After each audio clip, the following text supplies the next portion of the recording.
بسم اللہ الرحمن الرحیم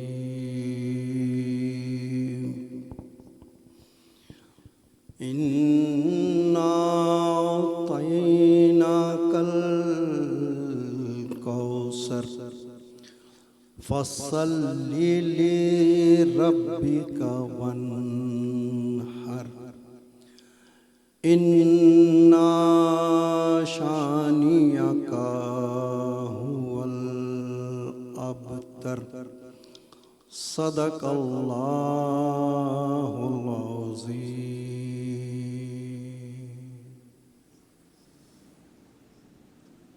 اعوذ باللہ من الشیطان الرجیم. بسم اللہ الرحمن الرحیم. شروع کیوں تھا ان سونے رب جے ناو کھان جیکو اساں سبنی جو پالن ہار ہے خلقن ہار ہے. ناظرین मां आहियां तव्हां जी मेज़बान संध्या सुमरो ऐं तव्हां जे पंहिंजे प्रोग्राम धरती टेलीविज़न जी ख़ासि रमज़ान ट्रांसमिशन बरकत रमज़ान सां गॾु तव्हांखे भलीकार चवां थी. नाज़रीन असां पहिरें अशरे जे तक़रीबन आख़िरी जेको आहे सो पड़ाव ते पहुची विया आहियूं. अॼु ख़ैरनि सां सभिनी जेकी ईमान वारा आहिनि उन्हनि नए रोज़े जी सहरी कई ऐं पंहिंजो नओं रोज़ो रखियो आहे ऐं इहो अशरो जेको आहे सुभाणे पंहिंजो ख़तमु थी वेंदो. इहो जेको ॾहाको आहे चयो वेंदो आहे, असां सभिनी खे ख़बर आहे त इहो जेको पहिरियों जेको ॾहाको हूंदो आहे उहो रहमत जो हूंदो आहे, ॿियो जेको आहे सो मग़फ़िरत जो हूंदो आहे ऐं टियों जेको हूंदो आहे उहो जहन्नुम खां निजात वठण जे लाइ पाण जेको गुज़ारींदा आहियूं ऐं दुआऊं कंदा आहियूं, रब साईं खे राज़ी कंदा आहियूं. उहो रब साईं असां खां कीअं राज़ी थींदो? आख़िर इहा ॻाल्हि सोचण जी आहे त रमज़ान में हर माण्हू इबादत करे थो, समाजी जेकी लॻ लगापा आहिनि उहे बि निभाए थो, जेकी बि रुटीन जी हुन जी ज़िंदगी आहे उहो गुज़ारे थो, पर छा वाक़ई में असां हुन रब खे राज़ी करे सघी रहिया आहियूं? छा असां हुन कम में कामयाबु विया आहियूं? इहो सोचण जी ॻाल्हि आहे. इन ते सोचण जे लाइ, इन ते ॻाल्हाइण जे लाइ, लोचण जे लाइ असीं गॾु थींदा आहियूं तव्हां सां गॾु. पंहिंजा जेके महिमान आहिनि पैनलिस्ट उन्हनि खे वठी करे ईंदा आहियूं त सोचूं त असां सही रस्ते ते हली रहिया आहियूं, रब खे राज़ी करण में केतिरा कामयाबु आहियूं, केतिरी महिनत अञा असांखे पंहिंजे पाण खे करणु घुरिजे. उहो दीन जेको असां सभिनी जो दीन आहे, जेको दीन इस्लाम असांखे हिदायत ॾियण जे लाइ मोकिलियो वियो आहे. चवंदा आहियूं असां रोज़ा बि रखूं था, नमाज़ूं बि पढ़ूं था, सभु इबादत कयूं था, उमरा बि कयूं था, हज बि कयूं था, पर उहो रब जॾहिं चाहींदो न तव्हांजी इहे सभु शयूं तव्हांजे मुंहं ते तव्हांखे मोटाए ॾींदो.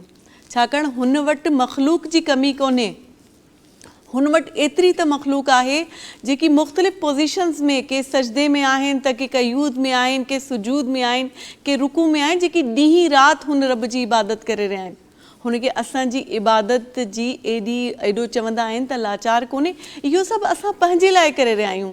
पाण जेको असांखे कमाइणो आहे, जेको असांखे इहा दुनिया ॾिनी वई आहे, असांखे हिकिड़ो मिसाली इंसान थी करे हुन ख़लकणहार जेको माण्हू ख़लकिया आहिनि, जेकी अलाह जा बंदा आहिनि, जेकी बाना आहिनि, उन्हनि खे राज़ी रखिणो आहे. असुलु ख़िदमत उन्हनि जी आहे. चवंदा आहिनि त रब पंहिंजा हक़ त तव्हांखे बख़्शे सघे थो, पर तव्हां जेकॾहिं हुननि जे माण्हुनि सां सुठो न हलिया आहियो, उन सां तव्हां मामला सुठा न रखिया आहिनि त उनजी बख़्शिश कोन्हे. कंहिंजी जेकॾहिं तव्हां दिलि रंजाईंदव त उहो माण्हू जेसिताईं तव्हांखे पाण न माफ़ु कंदो तव्हांजी बख़्शिश कोन्हे. त गॾोगॾु पंहिंजी जेकी इबादतूं आहिनि, रोज़ा आहिनि, सभु कंदा रहो, पर गॾोगॾु जेको असुलु मक़सदु आहे इंसान खे ख़लकण जो, जंहिं रब असांखे ख़लकियो आहे, उन मक़सद खे सम्झूं ऐं पंहिंजे माण्हुनि जी ख़िदमत कयूं. इहे ॻाल्हि कंदे जेको आहे सो मां चवां थी त तव्हांखे महिमाननि सां अॻु में मिलराए छॾियां, उनखां पोइ तव्हांखे हम ॿुधाईंदासीं. जेको आहे सो असां सां हिन तरफ़ जेको आहे अदी फरीदा सलीम सना ख़्वां वेठियूं आहिनि. अस्सलाम वालेकुम फरीदा, वेलकम करते हैं हम आपको अपने शो में. उम्मीद है आप खैरियत से होंगी. ऐं ॿियो जेको आहे निदा इरफान पाण सां गॾु मौजूदु आहिनि, उहे बि सना ख़्वां आहिनि. अस्सलाम वालेकुम निदा, वेलकम करते हैं आपको अपने शो में. ॿियो असां सां जेको आहे सो अदा जन वेठा आहिनि जेकी सना ख़्वानी बि कंदा ऐं जेको आहे सो थोरो घणो असां सां डिस्कशन्स बि कंदा. मोहम्मद कासिम साहब असां सां गॾु मौजूदु आहिनि. अस्सलाम वालेकुम मोहम्मद कासिम साहब, कीअं आहियो तव्हां? ख़ुशि आहियो? ठीकु ठाकु आहियो? ऐं असगर अली साहब पाण सां गॾु मौजूदु आहिनि जेकी सना ख़्वानी कंदा. ऐं फरीद अहमद ख़ुर्शीदी साहब जे आवाज़ में तव्हां एॾी बहितरीनु किरत ॿुधी ऐं जंहिंखां असां पंहिंजे प्रोग्राम जी शुरूआति कई. सभिनी खे भलीकार कयूं था. अस्सलाम वालेकुम, कैसे हैं आप सब लोग? ठीक ठाक हैं? नाज़रीन, प्रोग्राम शुरू करण खां अॻु में हिकिड़ी चवंदा आहिनि त नातूं त पाण पढ़ंदा आहियूं पर रब जी सना सभिनी खां ज़रूरी हूंदी आहे ऐं उहा किथे किथे रहिजी वेंदी आहे। संगत हमद खां पाण शुरूआति कंदासीं, पोइ प्रोग्राम खे अॻिते खणी हलंदासीं। जी फरीदा।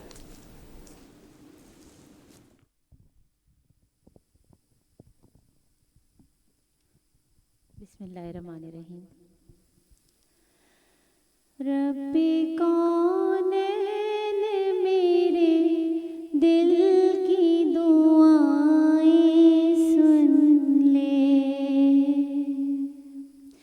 रब्बे कौनैन मेरे दिल की दुआएं सुन ले।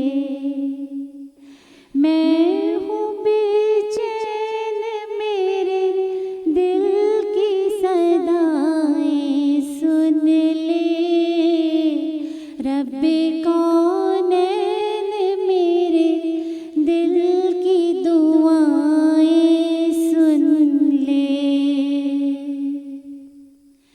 शान आला है तेरी मालिक मुख्तार है तू,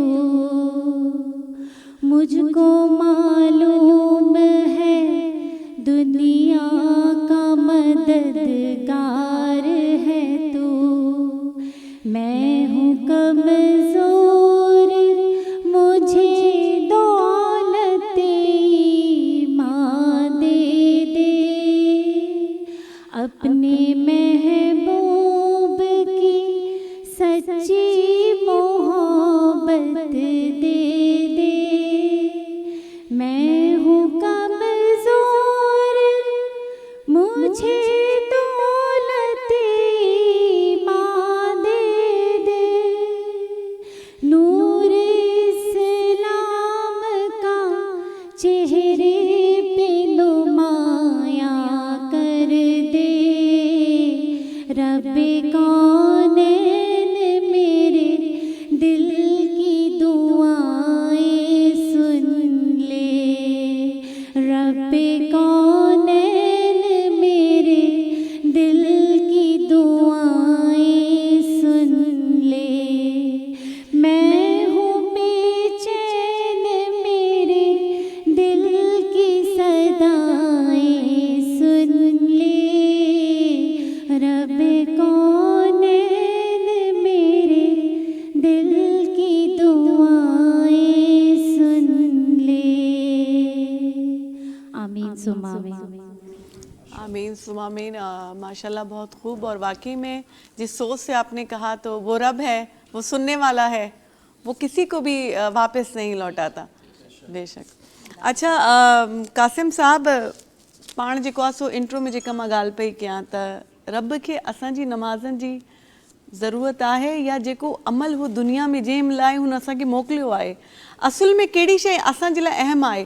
असां ॾेखाव जे लाइ नमाज़ रोज़ा इहे सभु जेको असुल ख़िदमत आहे, जेको ख़ल्क़ जी करणी आहे पाण खे, उहो छो पोइते रहिजी थी वञे? बिस्मिल्लाहिर्रहमानिर्रहीम, नहमदुहु व नसल्ली व नसल्लिमु अला रसूलिहिल करीम, अम्मा बाद फ़अऊज़ु बिल्लाहि मिनश्शैतानिर्रजीम, बिस्मिल्लाहिर्रहमानिर्रहीम। अल्लाह रब्बुल इज़्ज़त ख़ालिक़ कायनात रब वहदहु ला शरीक पंहिंजे पाक मुक़द्दस क़ुरान मजीद में इरशाद फ़रमायो, तबारकल्लज़ी बियदिहिल मुल्कु व हुवा अला कुल्लि शैइन क़दीर, अल्लज़ी ख़लक़ल मौता वल हयाता लियब्लुवकुम अय्युकुम अहसनु अमला। सूरह मुल्क जे अंदरि अल्लाह तबारक व ताला वाज़े क़ुरान मजीद में इरशाद फ़रमायो त मां तव्हांखे पैदा इन्ही जे लाइ कयो आहे त ताकी तव्हां मां ॾिसां त भला अमल कंहिंजा आहिनि, बुरा अमल कंहिंजा आहिनि। सही। सिर्फ़ु अल्लाह तबारक व ताला दुनिया ते इंसान खे मोकिलियो आहे इन्ही कम जे लाइ जे नेकियूं केरु करे थो ऐं बुरायूं केरु करे थो, वरी इन्ही जो एहतिसाब बि आहे, हिसाब किताब बि आहे। अगरि सभ खां पहिरें त हुज़ूर नबी करीम सल्लल्लाहु अलैहि वसल्लम जा सहाबा ऐं हुज़ूर जा अहल बैत तहार, हुज़ूर जो मुकमल घरानो असांजे लाइ दुनिया जे लाइ, दुनिया जी ज़िंदगी गुज़ारण जे लाइ मशाले राह ऐं नूर ऐं हिदायत आहे। जे अगरि असां सहाबा किराम जी ज़िंदगी तय्यबा खे वठंदासीं ऐं सरकार जी सीरत मुबारका खे वठंदासीं, असां पहिरें नंबर ते हबीब करीम सल्लल्लाहु अलैहि वसल्लम ख़ुदि क़ुरान मजीद बि पाण फ़ैसिलो फ़रमायो आहे इंसान खे हर शइ क़ुर मजीद पंहिंजो पाण सेखारी आहे। ॻाल्हाइणु कहिड़े नमूने सां इंसान खे ॻाल्हाइणो आहे ख़ुदि क़ुर मजीद सेखारियो आहे। ऐं कंहिं हुकूकुल इबाद जेके बंदे जा हक़ आहिनि, जीअं तव्हां चओ पिया, त अहिड़े नमूने सां इहे बि ख़ुदि क़ुर मजीद सेखारिया आहिनि। ऐं दुनिया में ज़िंदगी कहिड़े नमूने सां गुज़ारणी आहे सॼो जो सॼो असांखे क़ुर मजीद सेखारियो आहे। हुज़ूर नबी करीम सल्लल्लाहु अलैहि वसल्लम या हज़रत इमाम हसन इमाम हुसैन जे घराणे जी तरफ़ तव्हां वेंदा वे, या सैयदा तैयबा अम्मा फ़ातिमा ज़हरा जी ज़िंदगी तैयबा खे तव्हां पढ़ंदा वे त तव्हांखे ख़बर पइजी वेंदी त असांखे ज़िंदगी गुज़ारणी कीअं आहे। जॾहिं तव्हां क़ुर ऐं हदीस खे पुख़्तगी सां मज़बूती सां पकड़ींदा वे, तव्हां दुनिया में कॾहिं बि गुमराह नथा थी सघो ऐं तव्हां सिधे रस्ते ते हलंदा वे। जॾहिं तव्हां सिधे रस्ते ते हलंदा वे त अल्लाह तबारक व तआला तव्हांजा इहे कयल अमल पंहिंजी दरबार में क़बूल फरमाईंदो ऐं तव्हांखे जन्नत अता फरमाए छॾींदो। बिल्कुलु बेशक, वाकई में उन जे मखलूक सां जेके मामलात आहिनि उहो तव्हांखे सुठा रखना आहिनि। आपसे भी खुर्शीदी साहब यही सेम टॉपिक पे हम बात करेंगे कि ये जो हम दिन रात नमाज़ें पढ़ रहे हैं, हर साल उम्रे पे जा रहे हैं, हर साल हज, तो भी जो वर्ल्ड स्टैटिक हैं उसमें हमारा जो पाकिस्तानियों का जो नंबर है ईमानदारी में 160वें नंबर पे, ये क्या मामलात हैं हमारे? अल्लाहुम्मा सल्ली अला सय्यिदना मौलाना मुहम्मदिन व बारिक व सल्लिम अलैका या रसूल अल्लाह या हबीब अल्लाह।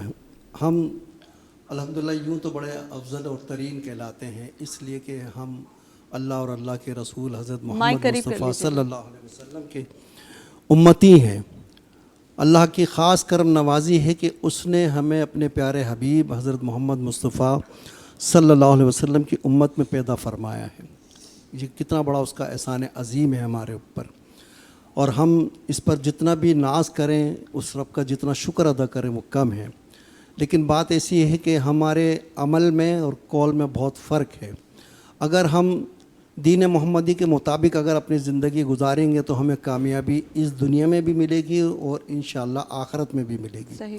लेकिन बात ऐसी है कि हम, क्योंकि नफ्स हमारे साथ है और हम उसके ग़ुलाम बनकर अल्लाह की नाफरमानी कर जाते हैं, अल्लाह के हबीब की नाफरमानी कर जाते हैं, और अपनी ख्वाहिशात को मद्देनज़र रखते हुए जो हक़ अल्लाह के जो हक़ हैं उससे हम दूर होकर दुनियादारी में लग जाते हैं। सही।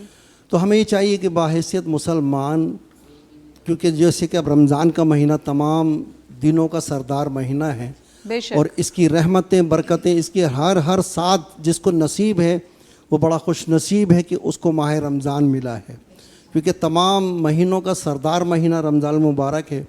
और अल्लाह तबारक व तआला की करम नवाजियाँ हमा वक्त अपने बंदों पर, अल्लाह के जो उम्मती हैं उन पर होती है, क्योंकि जहन्नुम के दरवाज़े वो बंद कर दिए जाते हैं, जन्नत के दरवाज़े खोल दिए जाते हैं। अल्लाह ताला एक एक नेकी पे हज़ारों नेकियां जो हैं वो लुटा रहा होता है अपने हबीब के सदक़े में। तो अल्हम्दुलिल्लाह हमें ये चाहिए कि माह रमज़ान का ये पहला अशरा है और इसका आज 9वां रोज़ा है, बकाया तमाम रोज़े रखने की भी तौफ़ीक़ अता फ़रमाए। और जो ये तकाज़ा रमज़ान हमसे करता है, क्योंकि ये मेहमान महीना है जी, तो इसमें हम इतनी इबादत करें, और इबादत करते भी हैं अल्हम्दुलिल्लाह, नमाज़ भी पढ़ते हैं, तरावी भी पढ़ते हैं, खैरात भी देते हैं, ज़कात भी देते हैं। काश बकाया 11 महीनों में भी हमारा ये अमल अगर जारी रहे तो हमें उम्मीद है कि अल्लाह की ज़ात से कि हमारा मतलब जो ये ज़िंदगी ये भी अच्छी होगी, और यकीनन आखिरत की जो ज़िंदगी है वो भी अच्छी होगी इंशाअल्लाह। बेशक अच्छी होगी ये बात अगर हम समझ जाएं तो। मसला ये है कि हम लोग हर अच्छी बात ना दूसरों को समझाने के लिए बहुत हमें आती हैं, लेकिन अपनी ज़ात पे हम उस चीज़ को अमल करते हुए हम कहीं ना कहीं कोताही बरत लेते हैं कि वो हम हर अच्छी बात दूसरे को समझाने के लिए बहुत अक्लमंद हैं। जी, जो हमारे लिए कंफर्टेबल है वो हमारे लिए। जी जी हाँ। तो आपका क्या रूटीन रहती है रमज़ान में? जी, रूटीन तो आजकल बस यही है कि आजकल ट्रांसमिशंस भी चल रही हैं जी जी, माशाल्लाह, फिर घरेलू मसरूफियात हैं, रोज़े वगैरह भी हैं, और बच्चों के अनफॉर्चुनेटली दोनों बच्चों के एग्ज़ाम है, तो वो बड़ा हेक्टिक हो रहा है कि रमज़ान में मेरी बल्कि गुजारिश है ऑन ईयर कि स्कूल में थोड़ा सा लिवरेज दिया करें पेरेंट को कि वो आराम से रोज़े रख सकें, और एग्ज़ाम जो है या तो पहले ले लें या बाद में ले लें। अच्छा। तो इस तरीके से है। बाकी जो आपने बात की बहुत अच्छी बात की کہ ہم نے جو ہے اسلام کو اپنے لحاظ سے اڈاپٹ کیا ہوا ہے. سوری ٹو سے ہم سب اپنی سہولت دیکھ کے ہم کرتے ہیں. جس چیز میں ہمیں لگتا ہے کہ ہمیں اس میں بینیفٹ ہے وہ ہم کہتے ہیں ارے یہ تو اسلام نے کہا ہے. اور جیسے ہی ہمیں لگتا ہے کہ یار یہ چیز تو بہت زیادہ مطلب ہمارے لیے مسئلے مسائل کا شکار ہے تو میں کہتی ہوں وہ کہاوت ہے نا تھالی کے بیگن, کچھ اس طرح سے ہم کچھ چیزیں ہم نے ہندوؤں سے لی ہوئی ہیں جی, اور کچھ ہم انگریزی لوگوں سے ویسٹرن سے لی ہوئی ہیں اور کچھ جو ہیں ہم نے اسلام سے اڈاپٹ کی ہوئی ہیں. تو یہ منافقت میں جاتی ہے بات ساری. تو اور منافق کے اوپر جنت حرام ہے. تو ہمیں اپنے اعمال کے اوپر دیکھنا چاہیے کہ ہم اپنے اعمال کیسے کر رہے ہیں اور پھر ہم طلب کیا کر رہے ہیں, ہم کیا چیزیں طلب کر رہے ہیں, ہمیں اس کے اوپر پورا عمل پیرا تو ہونے کی بہت شدید ضرورت ہے. تو آج کل میں یہی دیکھ رہی ہوں ہم سب جو ہے بہت منافقت کا شکار ہیں. اللہ تعالی ہم سب کو ہدایت دے اور یہ اتنا رحمت کا مہینہ آئے کہ ہم سب سچے اور پکے مسلمان بن جائیں. آمین یا رب العالمین. بے شک آپ کی بہت اچھی دعا کی آپ نے.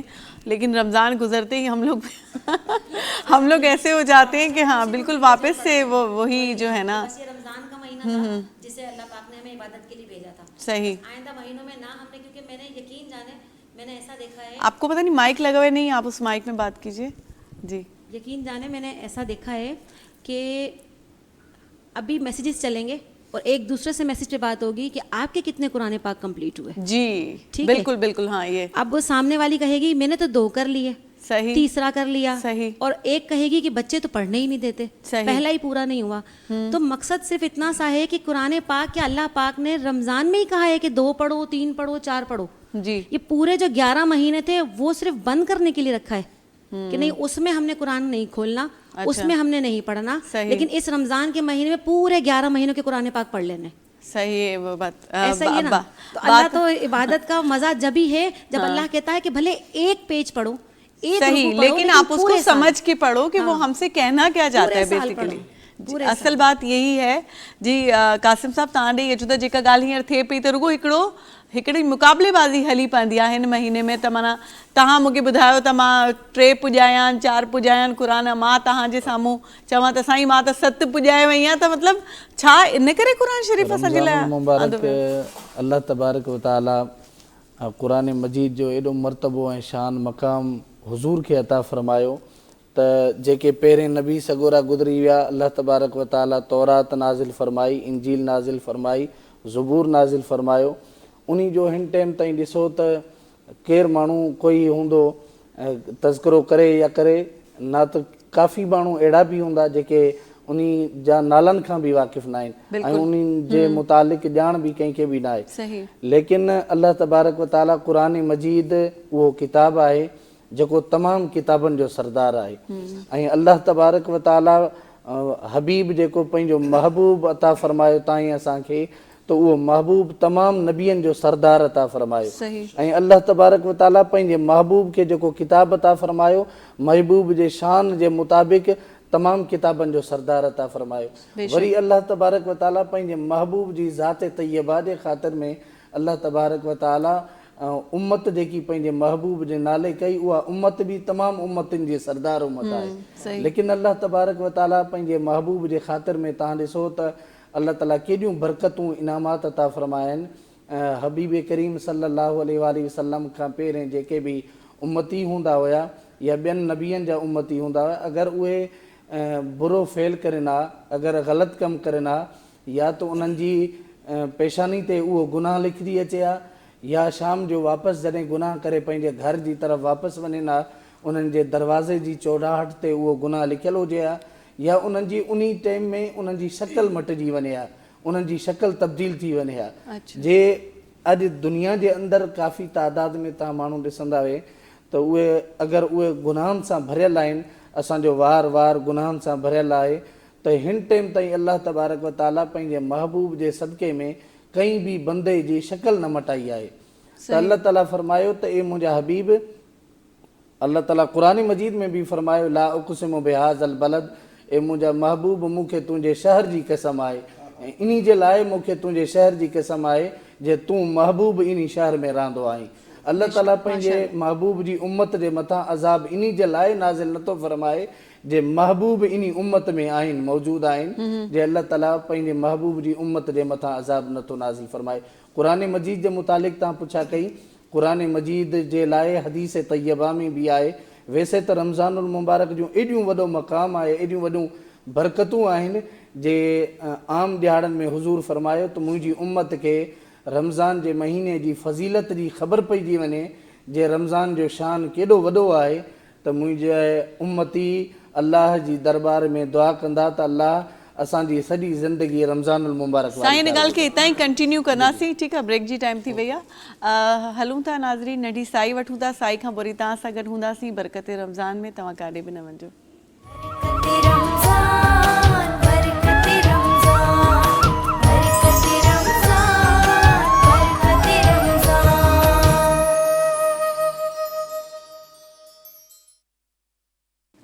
जी नाज़रीन, साई खां पोइ वरी तव्हां सां गॾु आहियूं ऐं अॼु ख़ैरनि सां नाई रमज़ान आहे, नओं रोज़ो आहे ऐं जेको आहे रहमत जो जेको ॾहाको आहे हुनजो आख़िरी ॾींहुं आहे। सुभाणे इहो ॾहाको ख़तमु थी वेंदो। उन ते ई पंहिंजी डिस्कशन हले पई। साईं जन खां मां ॻाल्हायां पई क़ासिम साहिब खां, त उहो इहा ॻाल्हि पिया कनि त नबी साईं जी जेका असां उम्मती आहियूं, असां में को बि माण्हू को ॾोह करे थो त रब जो जेको वाइदो हुयो नबी सां त उहो नबी आख़िर ज़मा खां त असांजी शिकिलूं बिगड़जी न पुराणे दौर में ई हूंदो, उन्हनि खे उते उते सज़ा मिलंदी, उन्हनि ते अज़ाब नाज़िल थींदा हुया। त आख़िर इन ते ई पाण ॻाल्हि ॿोल कयूं पिया त आख़िर पाण एतिरो प्रिविलेज पंहिंजे पाण खे छो सम्झंदा आहियूं त असां नबी हज़रत मोहम्मद मुस्तफ़ा सल्लल्लाहु अलैहि वसल्लम जा उम्मती आहियूं त कुझु घणा ई हिन ॻाल्हि जो फ़ाइदो खणी रहिया आहियूं। इन ते ई ॻाल्हि ॿोल करे रहियासीं साईं सां। जी साईं।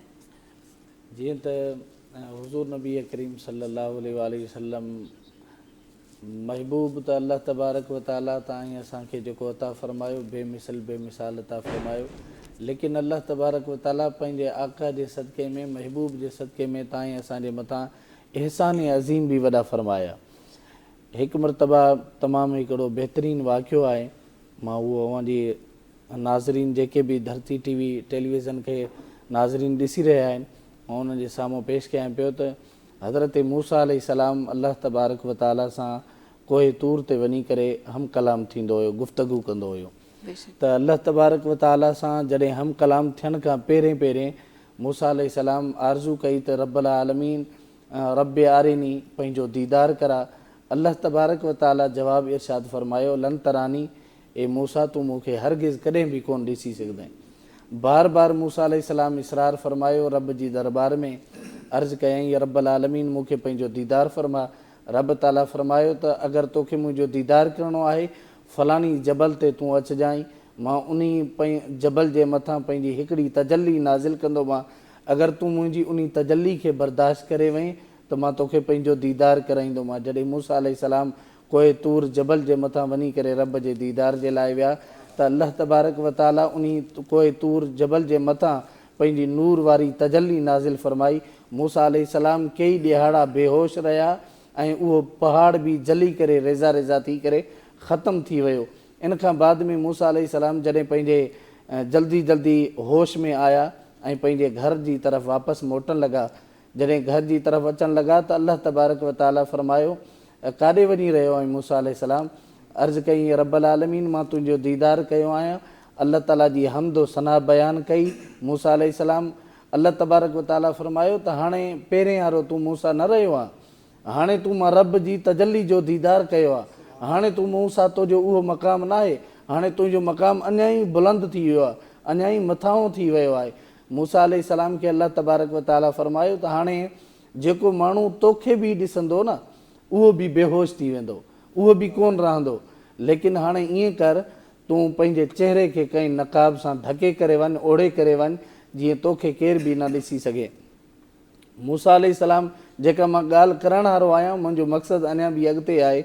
मूसा अलैहिस्सलाम जीअं जो घर जे अंदरि पहुता, पाण अल्लाह तबारक व ताला खां पुछा कईं रब्बुल आलमीन मां कहिड़ी शइ ओढ़ा जे हिकिड़ो जबल पथर मज़बूत सभ खां वधीक मज़बूत हूंदो आहे उहो बि जली करे ख़तमु थी वियो आहे, त अगरि मां लोहो पंहिंजे चहिरे ते ॾींदुमि उहो ई ख़तमु थी वेंदो, अगरि मां कपिड़ो ॾींदोमांइ उहो ई ख़तमु थी वेंदो, अगरि ॿी का काठी जी शइ ॾींदोमांइ उहा बि ख़तमु थी वेंदी, हता के पथर बि ख़तमु थी वियो आहे।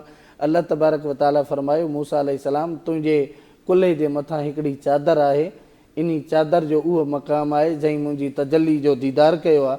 हाणे इहा चादर पंहिंजे चेहरे ते आण ऐं वञी करे पंहिंजे घर जी तरफ़ वापसि वञ। जंहिं टाइम में घर जी तरफ़ वापसि वञे थो, मूसा अलैहिस्सलाम घर वारी पुछा कई थी तूं केरु आहीं घर में दाख़िल थियो अचे थो, यानी मूसा अलैहिस्सलाम जो चेहरो मुकमल ढकियल आहे।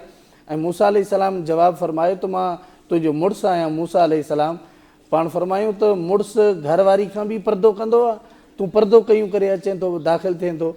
मूसा अलैहिस्सलाम इरशाद फरमायो त मां पंहिंजे रब जो दीदार करे आयो आहियां, तूं मूंखे कोन ॾिसी सघजांइ। ऐं उन अर्ज़ु कयो मूसा अलैहिस्सलाम जी घरवारी मां तोखे ॾिसणु चाहियां थी। पाण मूसा अलैहिस्सलाम फरमायो त अगरि तूं मूंखे ॾिसंजांइ त तूं बेहोश थी वञाई। हाणे ईअं कर, अगरि तूं बेहोश थी वञाई त घर जो कमकार केरु कंदो, घर खे संभालींदो केरु, हिते केरु आहे संभालण जे लाइ। पोइ वरी उन चयो त मां पंहिंजे ईअं कयां थी। मूसा अलैहिस्सलाम फरमायुसि हाणे ईअं कर, हिकिड़ी अखि खे बंदि कर, अगरि तूं बार बार इसरार करें थी, बार बार चवें थी त मां तोखे ॾिसां, तूं रब जी तजल्ली जो दीदार करे आयो आहीं, त मूसा अलैहिस्सलाम फरमायुसि त हाणे ईअं कर, तूं हिकिड़ी पंहिंजी अखि खे ते हथु रख, ॿी अखि सां दीदार कर। जॾहिं मूसा अलैहिस्सलाम जी घरवारी हिकिड़ी अखि ते हथु रखियो, ॿी अखि सां दीदार कयो, त अलाह जी तजल्ली जो नूर एतिरो हुयो, शुआ एतिरी हुई जे उन जी ॿी अखि खां बि हथु खजी वियो ऐं उहा बेहोश थी करे ज़मीन ते किरी पई। अलाह तबारक व ताला जो उहो नूर ऐं तजल्ली आहे। मां जेको मक़सदु आहे अर्ज़ु करण वारो, अगरि टाइम आहे त उहो बयानु कयां। बिल्कुलु ॿुधायो। अफ़्तारी जो टाइम थींदो आहे। मूसा अलैहिस्सलाम अलाह तबारक व ताला सां हम कलाम थियो।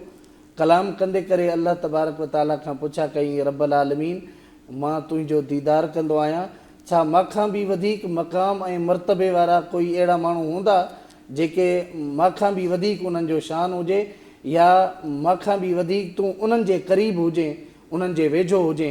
अलाह तबारक व ताला मूसा अलैहिस्सलाम खे इरशाद फरमायो, ई मूसा अलैहिस्सलाम हा तोखां बाद में आख़िरी पैगंबर मुंहिंजो महबूब ईंदो ऐं उन खे मां जेका उम्मती अता कंदोमां, उन्हनि उम्मतिन खे मां रमज़ानुल मुबारक जो महीनो अता कंदोमां। ऐं रमज़ानुल मुबारक जे महीने में जॾहिं अफ़्तार जो टाइम थींदो, उहे अफ़्तार जे टाइम में जॾहिं रोज़ो खोलींदा, जेका शइ मूंखां तलबींदा मां उन्हनि खे अता कंदोमां ऐं उन्हनि जे वेझो मां तोखां बि वधीक उन्हनि जे क़रीब ऐं वेझो हूंदोमां। सुभान अल्लाह, सुभान अल्लाह। एॾो शान अल्लाह तबारक व ताला महबूब जे उम्मतिन खे महबूब जे उम्मतियन खे ॾिनो आहे, पर उम्मती इहो समझी सघनि। जेको आहे सो फरीद अहमद खुर्शीदी साहब आपको तकलीफ देंगे कि कोई सना ख्वानी कीजिए नात शरीफ। दुरूद पाक पढ़ लीजिए, अल्लाहुम्मा सल्ली अला सय्यिदना मौलाना मुहम्मदिन व बारिक व सल्लिम अलैका या रसूलल्लाह या हबीबल्लाह। हज़रत ने जो बयान फरमाया, इसी मुनासबत से एक कलाम में पेश करता हूँ। अल्लाह ने ये शान बढ़ाई तेरे दर की, अल्लाह ने ये शान बढ़ाई तेरे दर की, बख्शी है मलाइक को गदाई तेरे दर की, अल्लाह ने ये शान बढ़ाई तेरे दर की।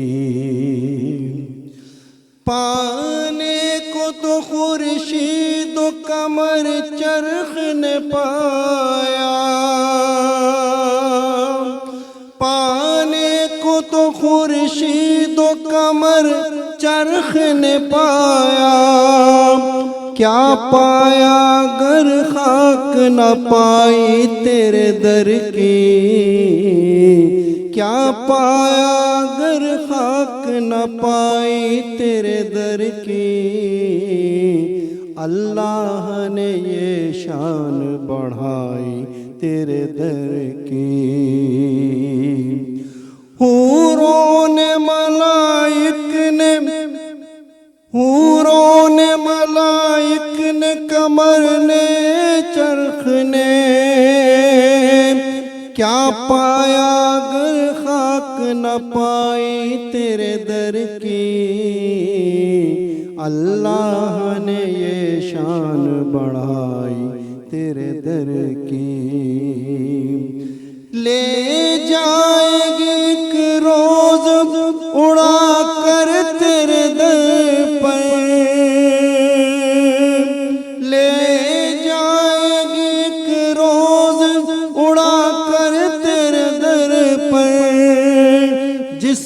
وقت بھی آئی ہوا تیرے در کی، اللہ نے یہ شان بڑھائی تیرے در کی۔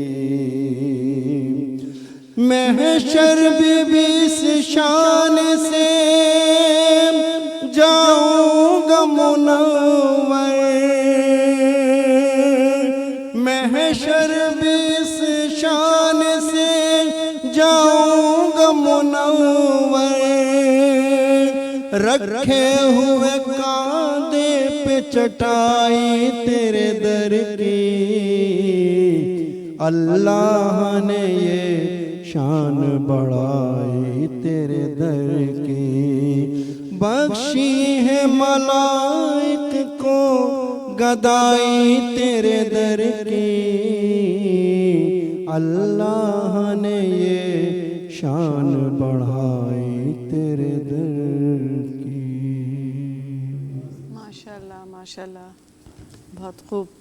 بے شک शान उन रबी वधाई आहे ऐं रब जे हथ में सभु कुझु आहे। असां सां गॾु जेको आहे सो ब्रेक में त न बस हुए ऐं हिकिड़ी ॿी सना ख़्वा अदी आहे, उन पाण खे जॉइन कयो आहे।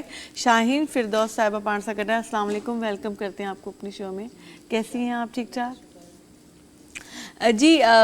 डिस्कशन पंहिंजी जेका हले पई उन ई ते वरी ॿीहर अचूं था, जंहिंमें थोरी देरि अॻे पंहिंजो ब्रेक खां अॻु में जेका हिकिड़ी ॻाल्हि हली हुई त क़ुरान शरीफ़ वधि खां वधि पढ़ण जो जेको हिकिड़ो कॉम्पिटिशन हली रहियो आहे, पर हुनजी हिकिड़ी लाइन बि सम्झी करे पाण खे पढ़णी कोन्हे। ऐं इवन अहिड़ा बि खोड़ तव्हांजे पंहिंजनि मिटनि माइटनि में अहिड़ा माण्हू हूंदा आहिनि जिन खां कॾहिं वेही करे पुछो त माना हिकिड़े लफ़्ज़ जी माना ख़बर न आहे हूंदी। त असुल असां कहिड़ी ड्रोड़ में लॻल आहियूं ऐं करणु पाण खे छा घुरिजे? असल हुज़ूर नबी करीम सल्लल्लाहु अलैहि वसल्लम जी हदीस मुबारक आहे। आमिना जे लाल इरशाद फरमायो त अद्दुनिया जीफ़तुन व तालिबुहा किलाबुन।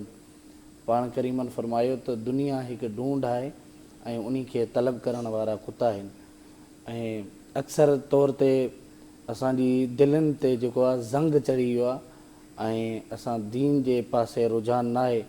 मां तव्हांखे क़ुरान मजीद जी फ़ज़ीलत जे मुतालिक़ ॿुधाईंदोमांव, लेकिन असांजे हिकिड़े बानीअ अव्वल ख़ानकाह आलिया क़ादरिया भरचूंडी शरीफ़ हिकिड़ी दरगाह आहे जेका ॾहरकी शहर जे सां गॾोगॾु वाक़ आहे, हिकिड़े किलोमीटर ते फ़ासिले ते आहे।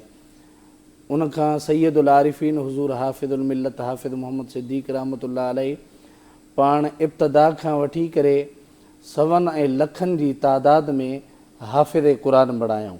क़ुरान मजीद जी उन्हनि खे तालीम सां आरास्ता कयूं ऐं क़ुरान मजीद जा पाण सिर्फ़ु हाफ़िज़ क़ुरान न हुया बल्कि आलिम दीन हुया ऐं मर्द कलंदर हुया।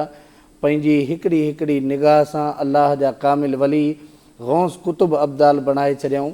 ऐं उन्हनि खां बाद में हादी साईं नासिर तहरीक पाकिस्तान साईं भुरल साईं रहमतुल्लाह अलैहि ख़ानकाह आलिया क़ादरिया भरचूनी शरीफ़ जा बानी जेके मौजूदा हिनी टाइम सज्जादा नशीन साईं पीर साईं अब्दुल ख़ालिक भरचूनी शरीफ़ वारा आहिनि। उन्हनि जी जेके मदारिस आहिनि क़ुरान मजीद जी जेका उन्हनि जी दिलि जे अंदरि मुहबत आहे, जेके क़ुरान मजीद जी उल्फ़त आहे, पंहिंजे पोयां जेके गादी नशीन गुज़री विया आहिनि हादी साईं भुरल साईं हाफ़िज़ मोहम्मद सिद्दीक़ रहमतुल्लाह अलैहि उन्हनि खां वठी करे जेको उहो सिलसिलो तवसुल उहो हलंदो थो अचे। हिनी टाइम ताईं उन्हनि जा मदरसा जेके मुल्क पाकिस्तान में आहिनि, जेका मुंहिंजी अंदाज़े में आहिनि, जेका तारीख़ आहे अञा बि इन खां वधीक हूंदा, लेकिन 360 जे क़रीब मदरसा आहिनि जिन्हनि जी पीर साईं अब्दुल ख़ालिक भरचूनी शरीफ़ वारा पाण सरपरस्ती फ़रमाए रहिया आहिनि। ऐं ख़ासि करे हिते क्लिफ्टन जे अंदरि जामिया सिद्दीक़ अयाउल इस्लाम जे नाले सां हिकिड़ो मदरसो आहे जंहिंजा उस्ताद मोहतमिम मुफ़्ती अल्लाह बख़्श सिंधी मीडिया ते अक्सर हूंदा आहिनि। सखर में वॾो मदरसो आहे जंहिंजा मुफ़्ती उस्ताद अब्दुल शकूर साहिब क़ादरी आहिनि। तालके उबाड़े में जंहिं मदरसे में मां पाण ख़ुदि दरगाह भरचूनी शरीफ़ जो हिकिड़ो अदना ख़ादिम आहियां, वॾे जंहिं मदरसे जो नालो जामिया मस्जिद गुलज़ार मुस्तफ़ा मदरसा नूरुल बुरान उबाड़ो में आहे, GT रोड ते। एतिरा ई मदरसा ख़ानकाह आलिया क़ादरिया भरचूनी शरीफ़ जा पाकिस्तान में आहिनि, बल्कि इंडिया में भी दरगाह भरचूनी शरीफ़ जा मुरीद आहिनि ऐं राजस्थान जे इलाइक़े में रहण वारा आहिनि। उते बि दरगाह भरचूनी शरीफ़ जा मदरसा क़ाइम आहिनि। सही इहा छा आहे? इहा क़ुरान मजीद जी मोहबत आहे, क़ुरान मजीद सां प्यार करणु आहे। ऐं दरगाह भरचूनी शरीफ़ जो इहो दस्तूर आहे, जॾहिं केर बि आलिम दीन अची वेंदो आहे या हाफ़िज़ क़ुरान अची वेंदो आहे, उन्ही जे इस्तक़बाल जे लाइ, उन्ही जी ख़िदमत जे लाइ, उन्ही जी ख़िदमत खे सर अंजाम ॾियण जे लाइ साईं अब्दुल ख़ालिक पाण ऐं उन्ही जा साहिबज़ादा साईं मियां अब्दुल मालिक मजन साईं आहिनि, जेके ख़ुदि पाण दीन जी ख़िदमत में सरगर्म आहिनि ऐं हमेशह जे लाइ दीनी प्रोग्राम हुजनि, क़ुरान मजीद मदरसनि जा मसइला मसाइल हुजनि, उन्हनि ते संदनि जी तवजह हूंदी। मां क़ुरान मजीद जे मुतालिक़ तव्हां मां खां पुछा कई, क़ुरान पाक जे लाइ अल्लाह तबारक व ताला जे प्यारे महबूब इरशाद फरमायो त जेको शख़्स क़ुरान मजीद जे हिकिड़े हर्फ़ खे पढ़ंदो त अल्लाह तबारक व ताला याने हूं त 10 नेकियूं अता फरमाईंदो।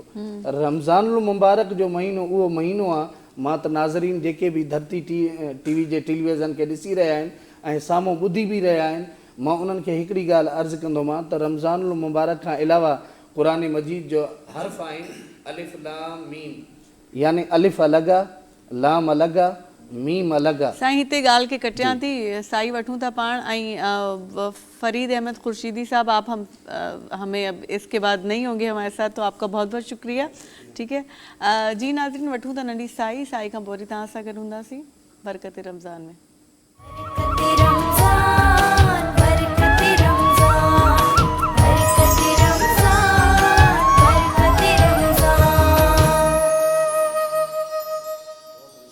जी जी जी नाज़रीन, साईं खां पोइ वरी तव्हां सां गॾु आहियूं ऐं ब्रेक में ॿिए हिकिड़े महिमान असांखे जॉइन कयो आहे, जेकी सना ख़्वानी कंदा, लुत्फ़ अली उर्फ़ मुजाहिद हुसैनी पाण खे जॉइन कयो आहे। अस्सलाम वालेकुम साईं, भली कर चऊं था तव्हांखे पंहिंजे प्रोग्राम में। ॿियो जेको आहे सो ॻाल्हियूं साॻियूं हुतां ई शुरू कजनि।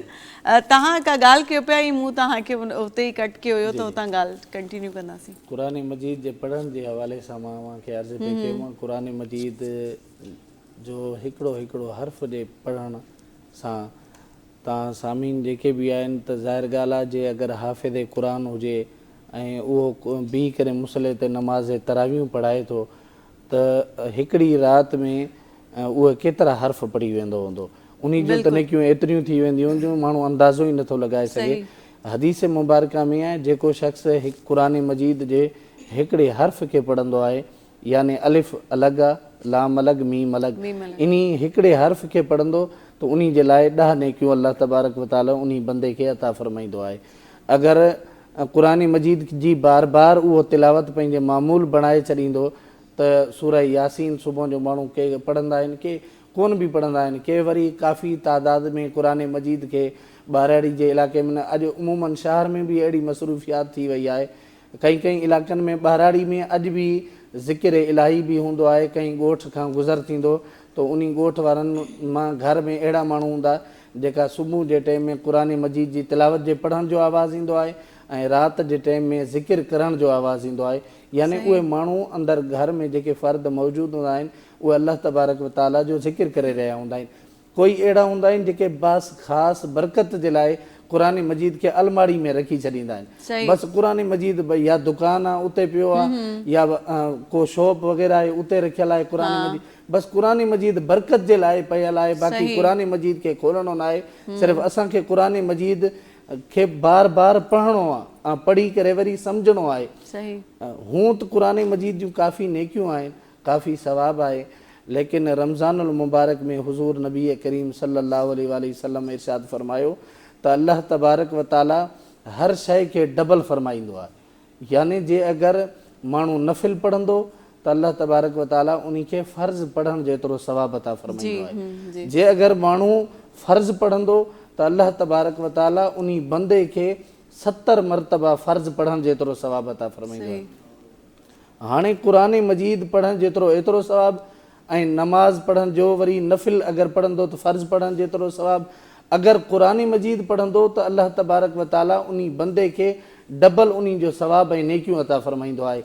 अल्लाह तबा पहिरें मां तव्हांखे मूसा अलैहिस्सलाम जो जेको वाक़ियो अर्ज़ु कयो मां त अल्लाह तबारक व ताला बंदे जे इन रमज़ान मुबारक में एतिरो क़रीब थी वेंदो आहे, अल्लाह ताला फरमाईंदो आहे त ॿीं रातियूं जेकियूं बि गुज़रंदियूं आहिनि, यानी रमज़ान खां हटी करे जेकियूं रातियूं आहिनि उन रातियुनि में राति जे आख़िरी चोथें हिसे में तहजुद जे टाइम में अल्लाह तबारक व ताला पंहिंजे शान जे मुताबिक़ पहिरें आसमान ते जलवा अफ़रोज़ थींदो आहे ऐं अल्लाह तबारक व ताला जी रहमत पंहिंजे बंदे खे आवाज़ ॾींदी रहंदी आहे को बंदो मूंखां पंहिंजी रहमत तलब करण वारो या को सवाल करण वारो मां अल्लाह उन्ही जो सवाल पूरो करां आहे को बानो मूंखां पंहिंजे कयल गुनाहनि जी माफ़ी वठण वारो मां उनजा गुनाह माफ़ करे छॾां आहे को तंग दस्त पंहिंजी रोज़ी जे लाइ मूंखां सवाल करे त मां अल्लाह उन्ही खे पंहिंजे शान जे मुताबिक़ रोज़ी अता फरमाया। सही जे अगरि हे आहे ॿियो मतिलबु के रमज़ान खां हटी करे रमज़ानुल मुबारक जो एॾो शान आहे जे रमज़ानुल मुबारक जे अञा सूरज जीअं ग़ुरूब थींदो आहे सिज जीअं लहंदो आहे सिज जे लहण खां वठी करे सिज जो उभरण ताईं अल्लाह जी रहमत इहे सेम आवाज़ ॾींदी रहंदी आहे को बानो मूंखां पंहिंजी बख़्शिश तलब करण वारो मां अल्लाह। हाणे तव्हां सोचण जी ॻाल्हि इहा आहे त अल्लाह जी रहमत पाण पहिरियों सुवाल ई इहो थींदो आहे जे आहे को बानो मूंखां बख़्शिश तलब करण वारो बख़्शण वारो पाण आवाज़ ॾिए थो त मूंखां बख़्शिश तलब करण वारो आहे कोई मां उन्ही जा कयल गुनाह सभु माफ़ फरमाए छॾां। अल्लाह जी रहमत वॾी आहे रहमत वारो अशरो बि असांखां पुॼाणी ते कुझु घड़ियूं कुझु मिंट आहिनि उन जा जे उहो मोकिलायूं पियो वञे त असां कोशिशि कयूं इन घड़ी खे ज़ाया न करूं अल्लाह जी रहमत में पंहिंजा दामन भरे वठूं पंहिंजी ज़िंदगी में वरी ख़बर न आहे त ॿीहर अल्लाह ताला असांखे रमज़ान नसीब ज़िंदगी असांजी केतिरी आहे ॿियो रमज़ान पाण खे मिले न मिले सही हक़ीक़त आहे। अच्छा असगर अली साहब पाण सां गॾु आहिनि उन्हनि खां को नात ॿुधंदासीं जी सर।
चमक तुझसे पाते हैं सब पाने वाले चमक तुझसे पाते हैं सब पाने वाले मेरा दिल भी चमका दे चमकाने वाले मेरा दिल भी चमका दे चमकाने वाले मेरा दिल भी चमका दे चमकाने वाले मेरा दिल भी चमका दे चमकाने वाले मेरा दिल भी चमका दे चमकाने वाले बरसता नहीं देख कर अब्र रहमत बरसता नहीं देख कर अब्र रहमत बदों पर भी बरसा दे बरसाने वाले बदों पर भी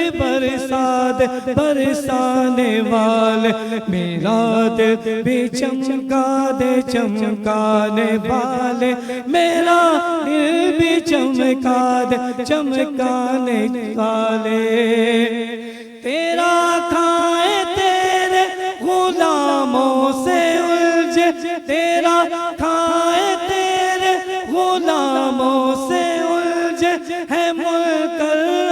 عجب کھانے گرانے والے ہیں منکر عجب کھانے گرانے والے میرا دل بھی چمکا دے چمکانے والے میرا دل بھی چمکا دے چمکانے والے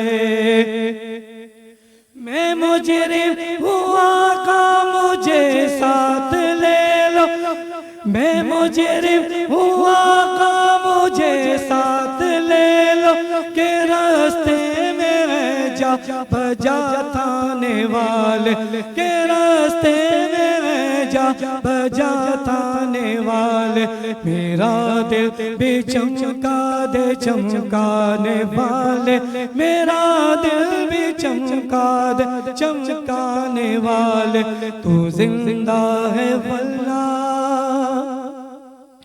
تو زندہ ہے واللہ تو زندہ ہے واللہ تو زندہ ہے واللہ میرے چشم عالم سے چھپ جانے والے میرے چشم عالم سے چھپ جانے والے رہے گا یوں ہی ان کا چرچا رہے گا یوں ہی ان کا چرچا رہے گا بڑے خاک ہو جائے جل جانے والے بڑے خاک ہو جائے جل جانے والے بڑے خاک ہو جائے جل جانے والے میرا دل بھی چمکا دے چمکانے والے میرا دل بھی چمکا دے چمکانے والے رضا نفس دشمن ہے دم میں نانا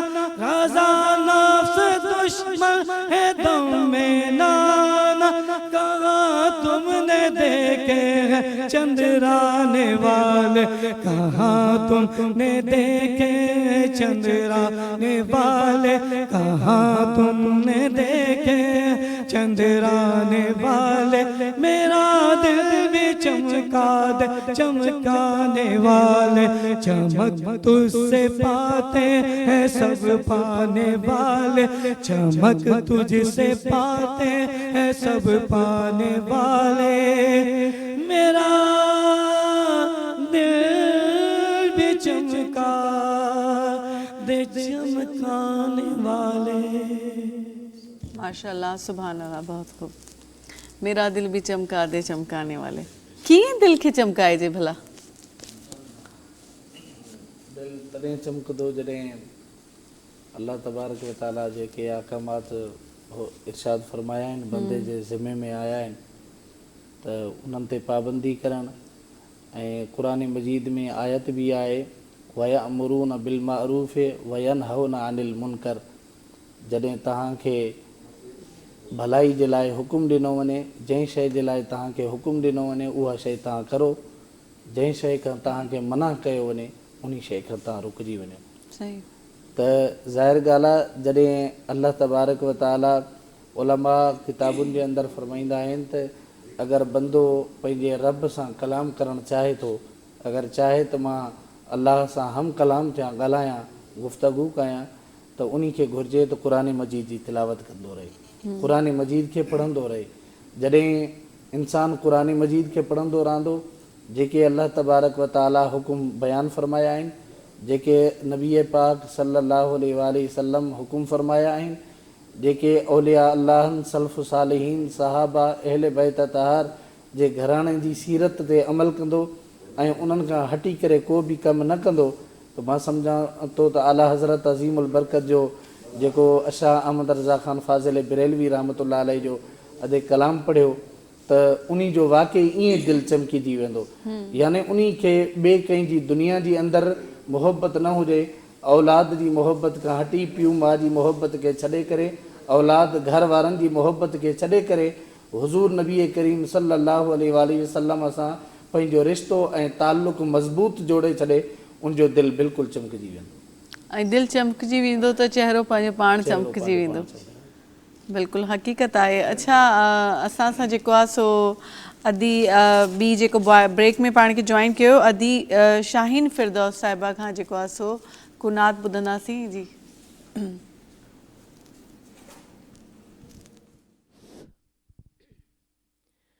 صلی اللہ علیہ یا رسول اللہ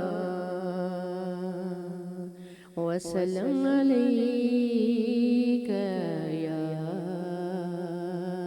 حبیب اللہ سب سے اولا ہو آلہ ہمارا نبی سب سے اولا ہو آلہ ہمارا نبی سب سے بالا ہو آلہ ہمارا نبی سب سے بالا ہو آلہ ہمارا نبی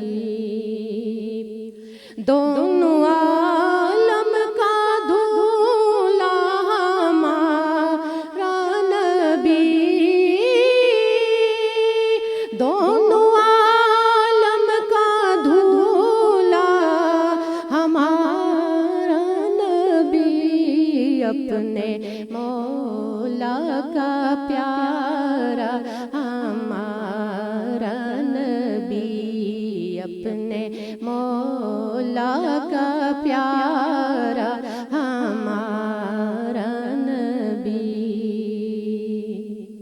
کرنو بدلی رسولوں کی ہوتی رہی کرنو بدلی رسولوں کی ہوتی رہی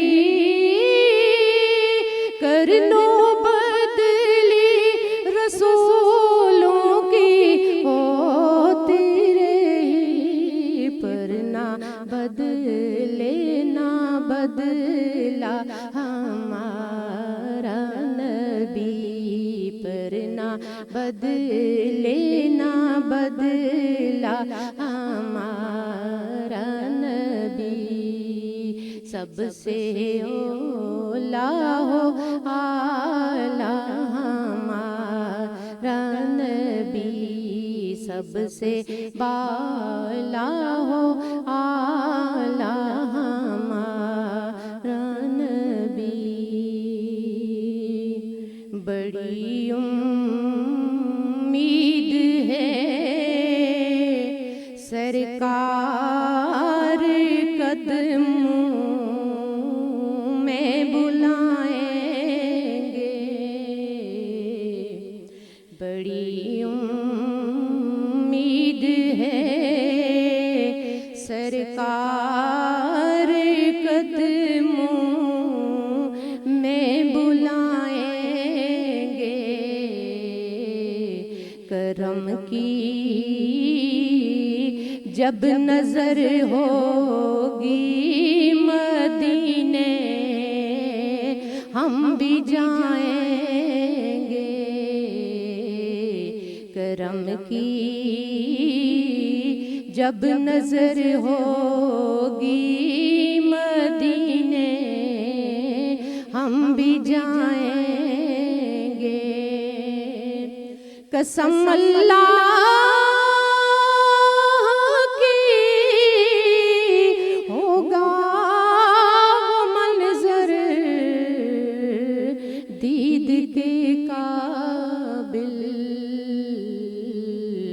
قیامت میں رسول اللہ جب تشریف لائیں گے قیامت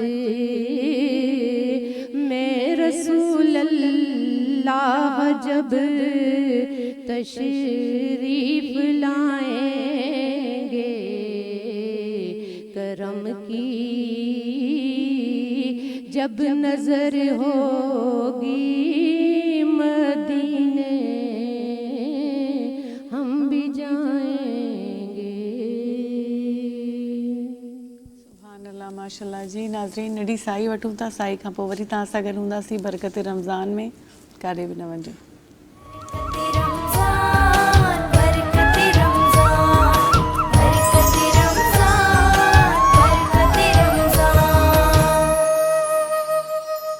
जी नाज़रीन साई खां पोइ वरी तव्हां सां गॾु तव्हांजी पंहिंजी ट्रांसमिशन बरकत रमज़ान में तव्हां सां गॾु हाज़िर आहियूं ऐं जेको सिलसिलो हली रहियो आहे ज़िक्र जो, सना जो, नातनि जो ऐं जेकी डिस्कशन आम ज़िंदगी में आम रूटीन में पाण नाहियूं कंदा, हेॾा हुन जी ॻाल्हियूं कंदा आहियूं, घणे क़दुरु दुनियादारी में रहंदा आहियूं, पर दीन जंहिं दीन जे करे इहा दुनिया ठही आहे उन दीन खे हिकिड़े पासे ते रखी असां ॿिया सभु जीअं मिसाल तौर रमज़ान में बि हिकिड़ो ऐं इहा ॻाल्हि सुठी बि आहे त रमज़ान में पाण वरी सां हिकिड़ा समाजी राब्ता ॿीहर शुरू कंदा आहियूं ऐं जेको आहे सो महफ़िलूं थींदियूं आहिनि जिते ज़िक्र सना जी महफ़िलूं बि थींदियूं आहिनि, वरी इफ़्तार पार्टीज़ बि कंदियूं आहिनि, माण्हू पंहिंजे मिटनि माइटनि खे रोज़ो खोलाईंदा आहिनि, माना हिकिड़ो मौक़ो जुड़ंदो आहे जिते पाण सभु गॾु थींदा आहियूं, हिक ॿिए सां मिलंदा आहियूं ऐं आई थिंक घणे क़दुरु माण्हू सॼे साल खां पोइ पाण में गॾिजंदा आहिनि, उन खां पोइ ईद थींदी आहे, ईद खां पोइ वरी सॼो साल ग़ाइबु।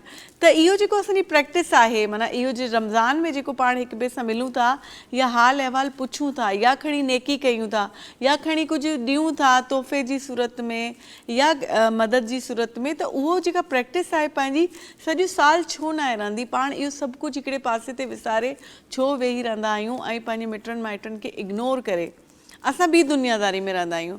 साईं जन खां इहा ई साॻी ॻाल्हि कंदासीं त इहो जेको असांजो हिकिड़ो रुझान आहे, हाणे मिलंदासीं रमज़ान में 2-3 इफ़्तार पार्टियुनि में गॾु थींदासीं, उन खां पोइ वरी ईद थींदी, ईद खां पोइ बाबा अस्सलाम वालेकुम, केरु किथे आहे केरु कंहिंखे सुञाणे कोन थो। तव्हां सिर्फ़ु हिकिड़ी ॻाल्हि इहा कयो था त घुराईंदा आहियूं इफ़्तार पार्टी में ऐं तोहफ़ा वग़ैरह ॾींदा आहियूं, इन तोहफ़नि ते हुज़ूर नबी करीम सल्लल्लाहु अलैहि वसल्लम जी हदीस मुबारक आहे, सरकार फरमायो तव्हां हिक ॿिए खे तोहफ़ा ॾींदा कयो ऐं तोहफ़ा ॾियण सां पाण में मुहबत वधंदी आहे।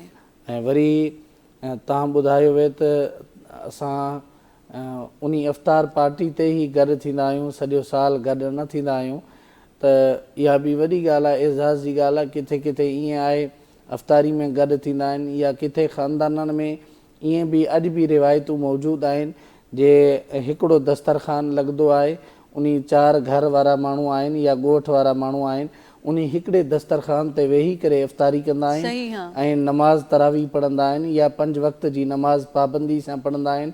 सोम सलात उन्हनि जे अंदरि ईअं बि मौजूदु हूंदो आहे ऐं उहे ईअं रोज़ जी रूटीन में ईअं ई कंदा आहिनि ऐं उन्हनि में उन इलाइक़े में जंहिं इलाइक़े में इहा शइ कंदा आहिनि उते वरी अल्लाह तबारक व ताला बरकत बि रखंदो आहे, उन्हनि जे मथां पंहिंजी ख़ासि रहमत बि नाज़िल फरमाईंदो आहे।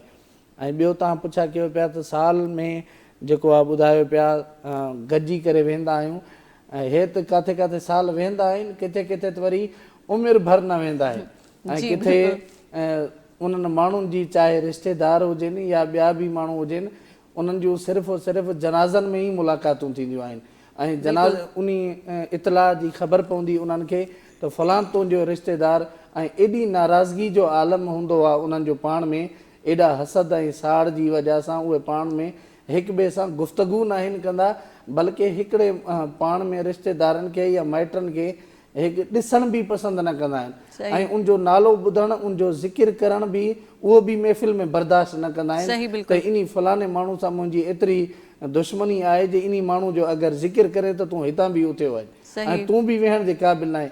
एतिरो मतिलबु असांजी दिलनि जे अंदरि ॿिए माण्हू जे लाइ, पंहिंजे रिश्तेदार जे लाइ, पंहिंजे मुस्लमान भाउ जे लाइ एतिरो हसद ऐं साड़ भरियल आहे दिलि जे अंदरि।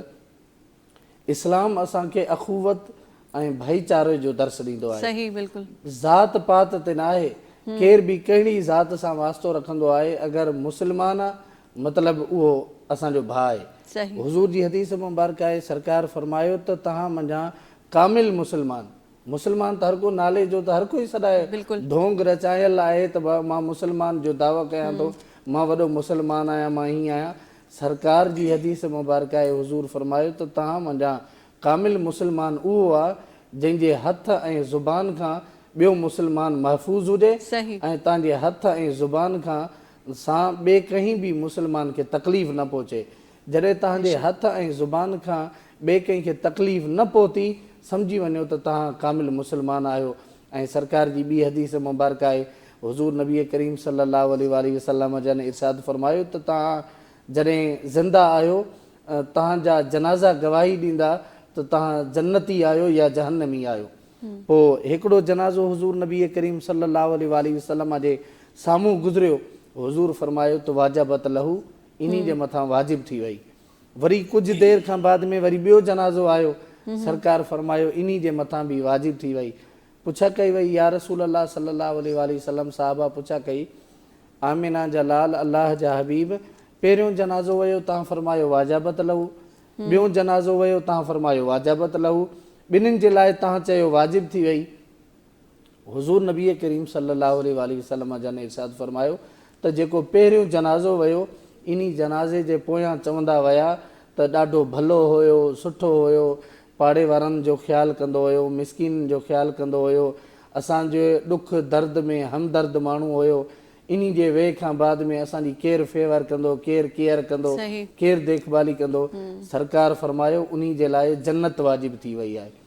ऐं ॿियो जेको जनाज़ो वियो उन्ही जे पोयां माण्हू ॻोठ वारा, इलाइक़े वारा, रिश्तेदार, मिट माइट, मुस्लमान भाउ उन्ही खां बेज़ार ऐं तंग हुया ऐं उहो उनजी एॾो सख़्तु लहजो हूंदो हुयो, उन्ही जे ॻाल्हाइण खां या उन्ही जे अचण खां माण्हू रस्तो मटाए वेंदा हुया, ॿिए रस्ते सां वेंदा हुया त इन्ही जे मुंहुं न पऊं। सरकार फरमायो वाजबत लहू, इन्ही जे मथां। ऐं उहो माण्हू पोयूं उनजे जनाज़े जे पोयां चवंदा वञनि पिया त भलो थियो, चङो थियो, इहो मरी वियो। हुज़ूर फरमायो त वाजबत लहू, इन जे मथां जहन्नम वाजिब थी वई आहे। ताकी असां पोएं माण्हू जा मिज़दाक न बणिजूं, असां पंहिंजो पाण सां मुहासिबो करूं। सॼो ॾिहाड़ो जॾहिं गुज़री वञे, इहो अहले बैत तहार, इहो सहाबा जो बि इहो तरीक़ेकार हूंदो हुयो जे पाण ॾींहं में इन ॻाल्हि जो एहतिसाब कंदा हुया, ॾिसंदा हुया त आया की असांजे ॾिहाड़ो जेको गुज़रियो आहे वाक़ई अॼु जो ॾींहुं अलाह जी इबादत में गुज़रियो आहे या अलाह जी इबादत खां हटी करे असांजो ॾिहाड़ो गुज़रियो आहे। अगरि अलाह जी इबादत में गुज़रियो आहे त उहो माण्हू कामयाबु, दुनिया में बि कामयाबु आहे, क़बर में बि कामयाबु आहे, हशर में बि कामयाबु आहे। जेको हशर ऐं क़बर में दुनिया में कामयाबु आहे, मां सम्झां थो त उहो जन्नती माण्हू, बिल्कुलु जन्नती माण्हू आहे। ऐं जन्नत हिन जो त फ़ैसिलो उहो रब करण वारो आहे। असां पंहिंजे तौर ते सुठा अमल कंदा रहूं, पर कंहिंजी क़बूल थियणी आहे, कंहिंजी कहिड़ी अदा हुन सोणे रब खे वणंदी, उहो त रब ई ॼाणे थो, उनजी शान आहे। पाण जेको आहे सो पाण सां गॾु निदा मौजूदु आहिनि, पाण उन्हनि खां जेको आहे सो कलाम ॿुधंदासीं, हुज़ूर जी साराह कंदासीं, छाकाणि पाण वेठा ई हिते इन करे आहियूं। जेके रमज़ान जो पहलो अशरो ख़त्म थियण वारो आहे और हिनी रहमत यानी हिनी अशरे जी रहमत वठण लाइ ही कलाम पेशे नज़र है रमज़ान ट्रांसमिशन में। झोली मुझे आहे खाली, झोली मुझे आहे खाली, झोली भर या रसूल अल्लाह।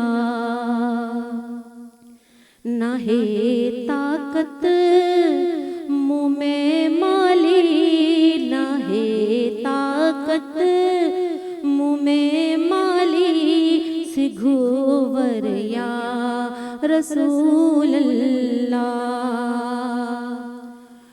पुकारिया तो पुनल तो के खड़ी हथड़ा मदीने डे, बदी वाहन करादा हूँ, बदी वाहन करादा हूँ तुझे दर या रसूल अल्लाह। ऐं तुझो बानो अकेलो सिवा तुझे न ॿियो मुंहिंजो, तुझो बानो अकेलो सिवा तुझे न ॿियो मुंहिंजो, नंगी नंग पाण तू आहिन करम कर या रसूल अल्लाह। झोली मुंहिंजी आहे खाली झोली भर या रसूल अल्लाह। और खुदा जी कसम सब जी झोली जी ख्वाहिश इहो ही आहे, तमन्ना आरज़ू इहो ही आहे। उर्दू में अशार एक पेश नज़र है। वो शहरे मोहब्बत जहाँ मुस्तफ़ा है, वहीं घर बनाने को जी चाहता है, वहीं घर बनाने को जी चाहता है। वो सोने से कंकर, वो चांदी सी माटी, वो सोने से कंकर, वो चांदी सी माटी नजर में बसाने को जी चाहता है। जो पूछा नबी ने कि कुछ घर भी छोड़ा, तो सिद्दीक़ अकबर के होठों पे आया। वहाँ मालो दौलत कि क्या है हकीकत, जहाँ जा लुटाने को जी चाहता है।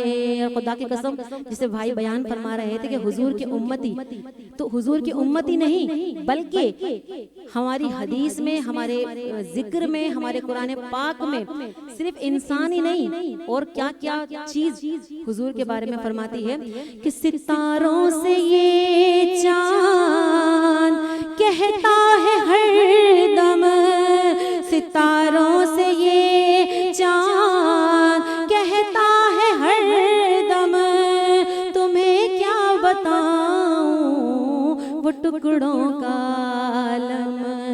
इशारे में आका के इतना मजा है, इशारे में आका के इतना मजा है कि फिर टूट जाने को जी चाहता है। वो शहरे मोहब्बत जहाँ मुस्तफ़ा है, वहीं घर बनाने को जी चाहता है। सुभान अल्लाह, बहुत खूब। और किसका दिल नहीं चाहता, कंहिं जी दिल नथी घुरे त असां उन शहर में वञी करे रहूं, पर एॾा वीज़ा ऐं प्रॉब्लम्स एॾियूं आहिनि त इहे शयूं कुझु आहिनि जेको जंहिं दौर में इहो सभु कुझु थियो हुयो ऐं उमिरि असां ते फ़र्ज़ थिया हज, त तॾहिं ख़बर न हुई त एॾा मुल्कनि जी सरहदनि जा एॾा मामला थी वेंदा, तॾहिं त आसानी सां जेकी बि हाजी हूंदा या जेके उमिरो करण वारा माण्हू हूंदा उते वेंदा हुया, ईंदा हुया। पर हाणे ॾाढी ॾुखियूं शयूं थी वयूं आहिनि ऐं इन्हनि खे जेको आहे सो दिलि हर कंहिंजी घुरे थी ऐं रब साईं हर कंहिंजी ख़्वाहिश पूरी करे हुनखे हुन जेको आहे सो मां अॻिते पुॼाए ऐं उनजी ज़िंदगी में हिकिड़ी जेका इहा हसरत आहे। असांजी तव्हांजे लाइ बि दुआऊं आहिनि। ऐं अदी जी हिकिड़ी ॿी ॻाल्हि मूंखे ॾाढी वणी, मां चयुमि तव्हां सां कंदी हलां नाज़रीन। सिर्फ़ु हिकिड़े मिंट में उन्हनि मूंखां पुछियो त मूंखे सिंधी में इहे लफ़्ज़ ईअं अदा करणा आहिनि ऐं थोरो ई मूं उन्हनि खे ॿुधायो, पर उन्हनि जी मोहबत ॾिसो, हिकिड़ी ॿोली खे पंहिंजो बणाइण या उन सां पंहिंजाइप ज़ाहिर करणु। ॿोलियूं सभु सुठियूं आहिनि, सभु ॿोलियूं तव्हांखे प्यार सेखारनि थियूं, उन्हनि जा रंग पंहिंजा आहिनि, उन ख़ुशबू पंहिंजी आहे, पर कंहिंजी ॿोली जी ईअं क़दुरु करणु, माना उन्हनि जे इन अमल मूंखे एॾो ख़ुशि कयो त उहो आयूं असांखे उर्दू कलाम ॿुधाइण वारियूं हुयूं, पर उन्हनि जेको आहे सो जीअं मूंखां 2-3 लाइन पुछी ऐं उन्हनि फ़ौरन इहो कलाम तव्हांखे ॿुधायो। अदी तव्हांजी वॾी महिरबानी आहे, तव्हां ॾाढो सुठो निभायो ऐं तमामु ख़ुशी थी मूंखे ॾिसी करे। ईअं ई ॿोलियूं ईअं ई आहिनि, हर ॿोली पंहिंजी आहे ऐं हर ॿोली जेको आहे सो हुन में नबी जी सारा आहे त बसि पोइ छा ॻाल्हि कजे। अच्छा, जेको आहे सो ॿियो जेको अदा असांखे जॉइन कयो आहे लुत्फ़ अली उर्फ़ मुजाहिद हुसैन साहिबु। अॻु में त पंहिंजे नाले जो ॿुधायो, इहे छा मतिलबु इन जो सबबु छा आहे तव्हां इहे जेको पंहिंजो नालो रखियो आहे लुत्फ़ अली उर्फ़ मुजाहिद हुसैन? अस्सलाम वालेकुम वरहमतुल्लाहि वबरकातुहू। जीअं त पहिरियों जेको मुंहिंजो नालो आहे लुत्फ़ अली आहे, जेको वाल साहिब जे तरफ़ां, उन खां पोइ मां तक़रीबन 30 सालनि खां पोइ नात जी दुनिया में आयुमि। त जॾहिं नात पढ़णु शुरू कई त पोइ हिते कराची में कुझु दोस्त जेका उनखे नालो थोरो मुश्किल पियो लॻे। हा, मां उन नाले खे जेका मुजाहिद जेका त हाणे नात जी दुनिया में मुजाहिद मशहूरु आहे। जी जी दुरूद शरीफ पढ़िए सल्लल्लाहु अलैका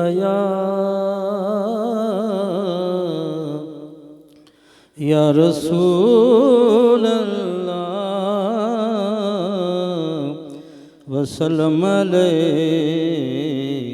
या हबीब अल्लाह।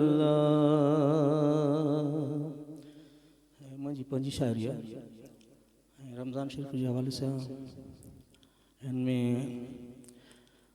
सम्झो हमद जा अशार भी आहिनि, नात जा अशार भी आहिनि, रमज़ान जो भी ज़िक्र आहे। आयो व प्यारो मिठड़ो रमज़ान जो महीनो, आयो व प्यारो मिठड़ो रमज़ान जो महीनो, अल्लाह रसूल जे इनाम जो सफ़ीनो, आयो प्यारो मिठड़ो रमज़ान जो महीनो, आयो प्यारो मिठड़ो।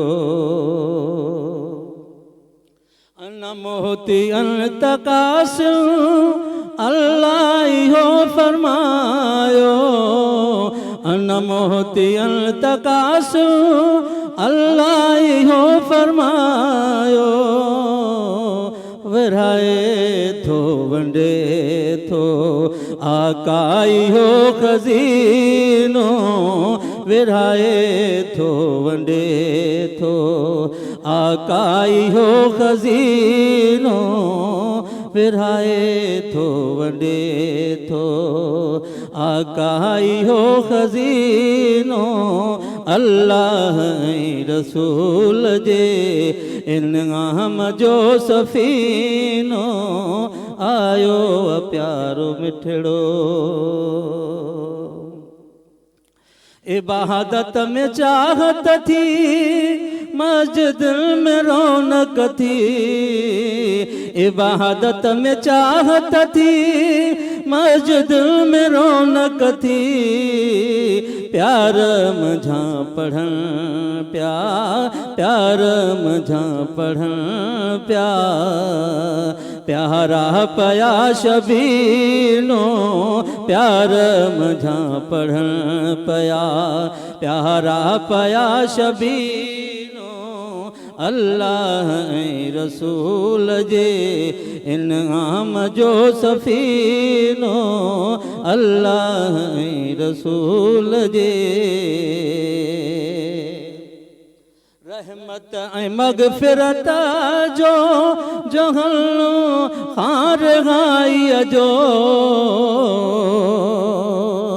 रहमत ऐं मग़फ़िरत जो जहलो खारगाईअ जो, जन्नत ॾे वञण जो आहे इहो ई ज़ीनो, जन्नत ॾे वञण जो आहे इहो ई ज़ीनो, अल्लाह रसूल जे इनाम जो सफ़ीनो, अल्लाह रसूल जे लहु लैलतुल क़द्र खे अची एतिकाफ़ में अदा, लहु लैलतुल क़द्र खे अची एतिकाफ़ में अदा, अल्लाह सां मिलण जो आहे इहो करीनो, अल्लाह सां मिलण जो आहे इहो करीनो, आयो प्यारो मिठड़ो रमज़ान जो महीनो, आयो प्यारो मिठड़ो। मोहम्मद मिठे अजे सदके मौला तो ॾे असांखे, मोहम्मद मिठे अजे सदके मौला तो ॾे असांखे, खाऊं था खपायूं था घुमूं था मदीनो खाऊं था खपायूं था घुमूं था मदीनो आयो प्यारो मिठड़ो रमज़ान जो महीनो आयो प्यारो मिठड़ो रमज़ान जो महीनो अल्लाह नहीं रसूल जे इनाम जो सफ़ीनो आयो प्यारो मिठड़ो दुरूद पढ़ सलाम पढ़ नमाज पढ़ कुरान पढ़ दुरूद पढ़ सलाम पढ़ नमाज पढ़ कुरान पढ़ अल्लाह जे ज़िक्र सां अल्लाह जे ज़िक्र सां ठरंदो तुंहिंजो बि सीनो अल्लाह जे ज़िक्र सां ठरंदो तुंहिंजो बि सीनो आयो प्यारो मिठड़ो काछे तोखे मुजाहिद आका कराए ज़ियारत काशे तोखे मुजाहिद आका कराए ज़ियारत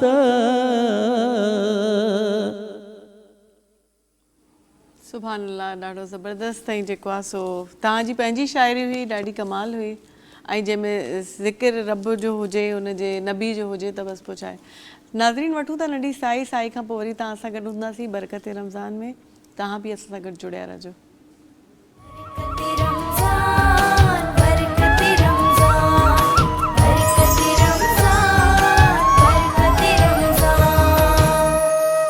जी नाज़रीन साई खां पोइ वरी तव्हां सां गॾु आहियूं से ज़िक्र हली रहिया आहिनि ॻाल्हियूं हली रहियूं आहिनि महीनो इहो अहिड़ो आहे जंहिंमें असां हिकिड़े ॿिए ई रम्ज़ में हूंदा आहियूं रम्ज़ मां ई रमज़ान मां ई रम्ज़ निकितो आहे ऐं जेको आहे उन में ई पाण हूंदा आहियूं जीअं शास भिटाई बि चयो आहे त रोज़ा निमाज़ ए पिणु चङो कमु पर उहो को ॿियो फ़हम जंहिंसां पसिजे प्रींहं खे त प्रींहं प्यारो पंहिंजो रब आहे उनखे पसण जे लाइ जेकी बि हीला हवाला थींदा पाण कंदा वेंदासीं अच्छा जेको जंहिं ॿिए महिमान असांखे ब्रेक में जॉइन कयो आहे उन्हनि जो तव्हां सां तारुफ़ कराईंदी हलां एजुकेशनिस्ट बि आहिनि ऐं मूं वांगुरु एंकर पर्सन बि आहिनि ऐं गॾोगॾु सनाख़्वानी बि कंदा आहिनि त उन्हनि जो तव्हां सां तारुफ़ करायूं था उन्हनि खे भलीकार चऊं था पंहिंजे प्रोग्राम में अमार बाबर साहब पाण सां गॾु अस्सलाम वालेकुम अमार साहब वेलकम करते हैं आपको अपने शो में बहुत शुक्रिया आपने अपने कीमती वक्त में से हमारे लिए थोड़ा सा टाइम निकाला आप सबकी मोहब्बत हैं और मैं सबसे ज़्यादा खुशी इस बात की है कि रमज़ान के इस मुक़द्दस मौके को समझते हुए आपने उसी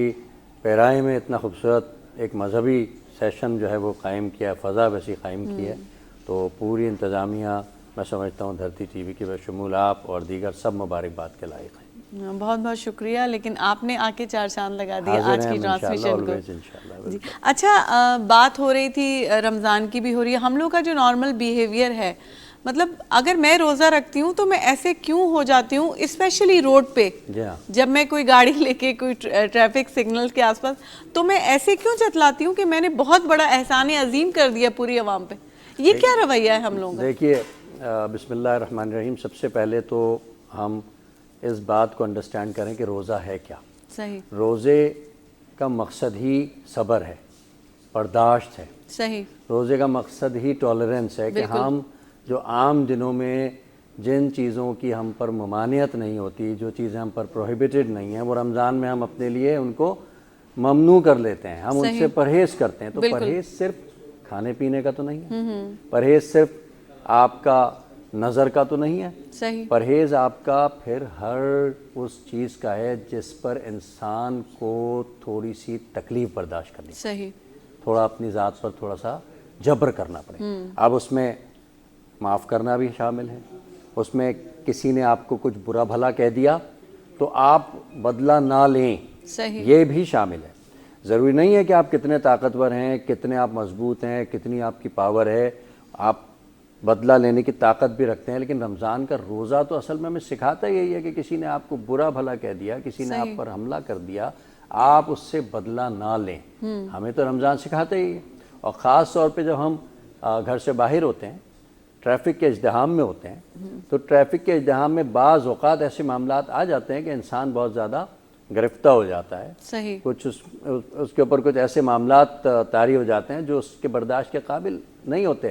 لیکن ضرورت اس چیز کی ہے کہ روزے کا مقصد یہی ہے کہ آپ نے اس وقت صبر کرنا، اور یہی چیز اللہ کے مقبول ہوگی. صحیح. مقبولیت صبر کی ہے آپ کی. اب وہ صبر آپ کے ہر معاملے میں آیا ہوتا ہے، آپ کے کھانے پینے کے معاملات میں، آپ کی پرہیزگاری، آپ کی عبادت، ٹھیک ہے، لوگوں کے ساتھ برتاؤ، بیہیویئر، اپنے ساتھ کام کرنے والوں کے ساتھ آپ کا اخلاق، ٹھیک ہے. آپ گھر سے باہر ہیں، بحیثیت مسلمان، بحیثیت پاکستانی، روڈ پر چلنے پھرنے والے لوگ تمام میرے بھائی ہیں بحیثیت مسلمان، تو مجھے ان کا احترام کرنا ہے. اور احترام یہی ہے کہ اگر کوئی مجھ سے آگے نکل رہا ہے تو میں اس کو آگے نکلنے دوں. صحیح. بالکل. رمضان سکھاتا یہی ہے نا. تو اگر ہم ان چیزوں پر عمل نہیں کرتے تو پھر ہمارا روزہ ہم خود کیلکولیٹ کریں کہ ہم نے کس حد تک اپنے روزے کا احترام کیا ہے، کس حد تک ہم نے روزے کو پورا کیا ہے. کیا صرف ہم نے بھوکا رہ کر کے ایک فرض پورا کر دیا، یا واقعی میں ہم نے ان چیزوں کو اپنی ذات میں شامل کیا جس کا کہ اللہ کے نبی نے پوری زندگی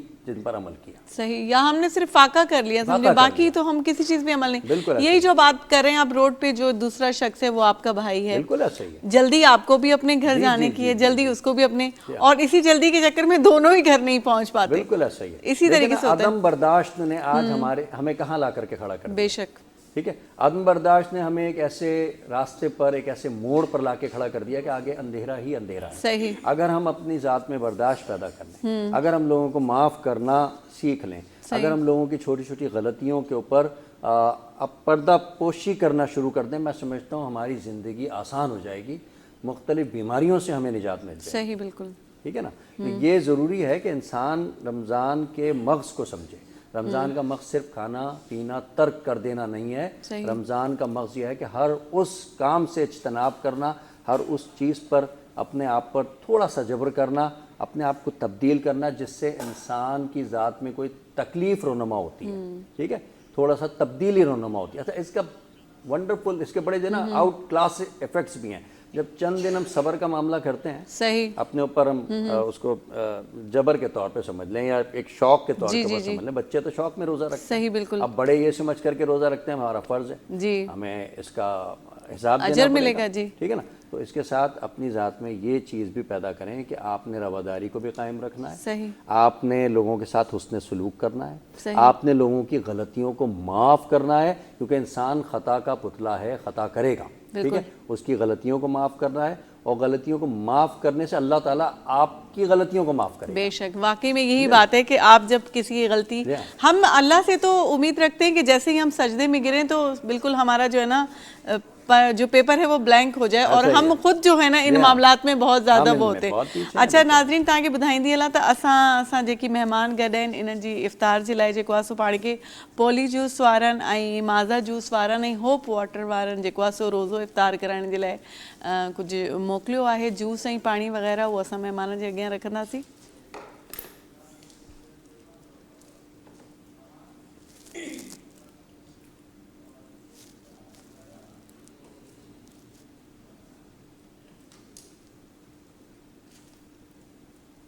بہت اچھا انتظام ہمارے ماشاء اللہ اسپانسرز نے کیا ہے.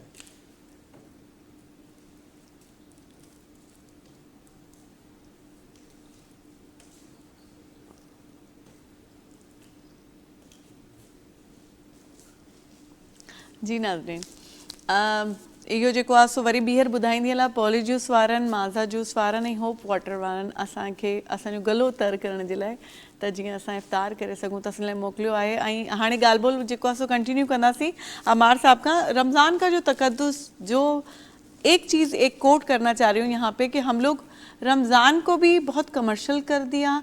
हम रेटिंग के चक्कर में अपने सेट पे कुछ भी ऑल फॉल बोलेंगे और हम चाहेंगे कि चीज़ वायरल हो जाए. जो अभी कुछ दिन पहले ही एक वाक़या हुआ, बहुत वेल नोन एंकर पर्सन है उनके. जी, एक एंकर पर्सन की कितनी जिम्मेदारी है, और जब वही अपनी जिम्मेदारियां भूल जाए तो किस तरह का तकद्दुस. बात यह है कि ये पुलिस रात है.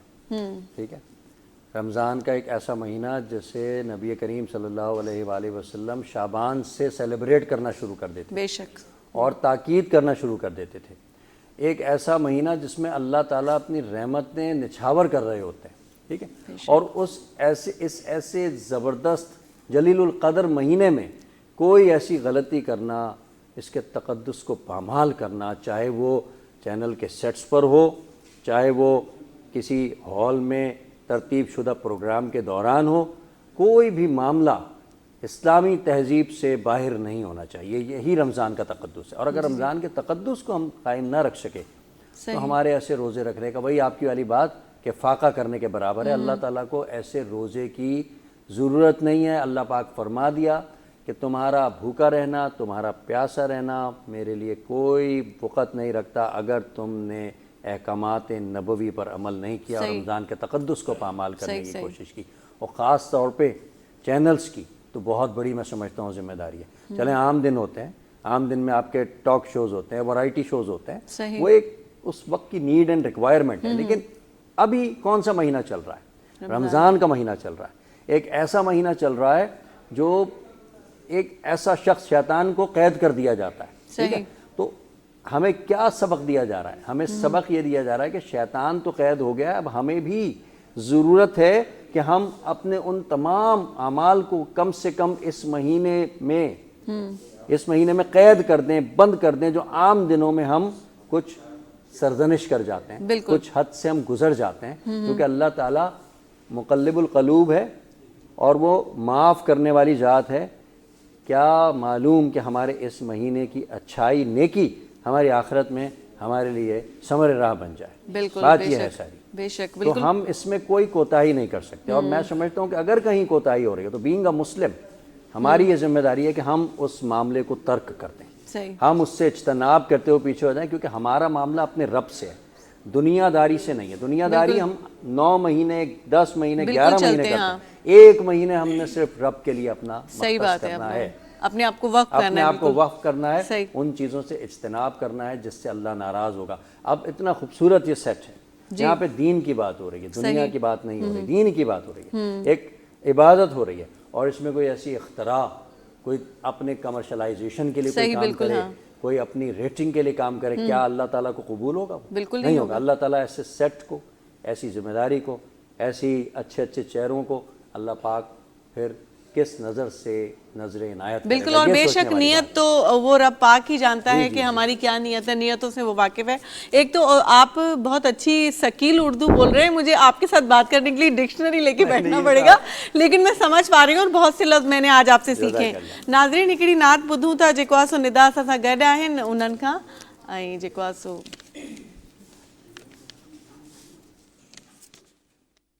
रोक लेती है आपकी निस्बत तीर जितने भी हम पे चलते हैं, ये करम है, ये करम है, ये करम हुजूर का हम पर, आने वाले अजाब टलते हैं और वही भरते हैं झोलियां सबकी, वो समझते हैं बोलियां सबकी. आओ बाजार मुस्तफा को चले, आओ बाजार मुस्तफा को चले, खोटे से के वहीं पे चलते हैं, ये करम है हुजूर का हम पर, आने वाले अजाब टलते हैं. माशाल्लाह बहुत. ऐं मोहम्मद कासिम साहब बि असां सां गॾु आहिनि, उन्हनि खां बि जेको आहे सो कुझु नात ॿुधंदासीं. सिंगार जण तुंहिंजे तां सदको वञा मदीना, सिंगार जण तुंहिंजे तां सदको वञा मदीना जीअरो आयात जल्दी ईंदुस अञा मदीना सिंगार जण तुंहिंजे तां सदको वञा मदीना अग में हो चार नीलो अज ॾह ॾिठियूं वञा थो अग में हो चार नीलो अज ॾह ॾिठियूं वञा थो मुस्तफ़ा मिठे जा थोरा मञा मदीना सिंगार जण तुंहिंजे तां सदको वञा मदीना ओ जीअरो आजात जल्दी ईंदुस अञा मदीना सिंगार जण तुंहिंजे तां सदको वञा मदीना हिकु ॾेढ ॿी बजे जो जॾहिं छांव थियूं छटियूं कन हिकु ॾेढ ॿी बजे जो जॾहिं छांव थियूं छटियूं कन हेठूं लथियूं पयूं हिन ॼण के ॼञा मदीना सिंगार जण तुंहिंजे तां सदको